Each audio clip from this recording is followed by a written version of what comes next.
কাগজের টাকা আর এই যে আপনার এই ইলেকট্রনিক মানির কথা তো দীর্ঘদিন বলেছি, কিছু গাধা আছে এদেরকে বুঝতে পারি নাই। আদনান বলেছেন এমন এক সময় আসবে যে কাগজের টাকা নাকি চলবে না, দাওয়াত দিয়ে এসে কাগজের টাকা দিয়েন না, দাওয়াত দিবেন, দাওয়াত দিয়ে বলবেন যে কাগজের টাকা তো নেওয়া যাবে না, অতএব আপনাকে কাগজের টাকা দিব না। কি দিব? সব 1 টাকার পয়সা দিবেন। এর মধ্যেও সুদ আছে, এর মধ্যে কি আছে? আর আমি কখনোই বলি নাই যে কাগজের টাকাটা হারাম।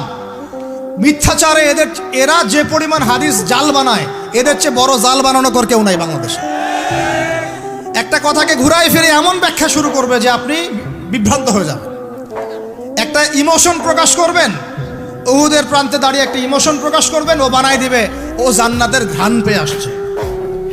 আপনি বলবেন যে কাগজের টাকা নয়, মনিটরি সিস্টেমটা হারাম, ও বানাই দিবে ও বলেছে কাগজের টাকা হারাম।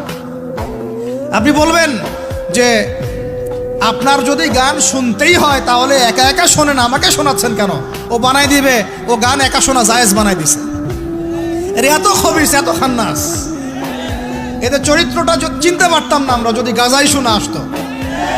আল্লাহর কসম আমিও কিছু কিছু জায়গায় এদেরকে কোনো কোনো ক্ষেত্রে ভালো মনে করতাম। আল্লাহর কসম গাজাই শোনা আসলে আমি বুঝতে পারতাম না এদের ভিতরে কত মুনাফিকি আছে। আল্লাহ পাক আমাদেরকে মুনাফিকদের থেকে হেফাজত করেন, মাজলুম ভাইদের সাথে থাকার তৌফিক দান করেন, জালেমদের পক্ষপাতিত্ব করা থেকে আল্লাহ হেফাজত করেন।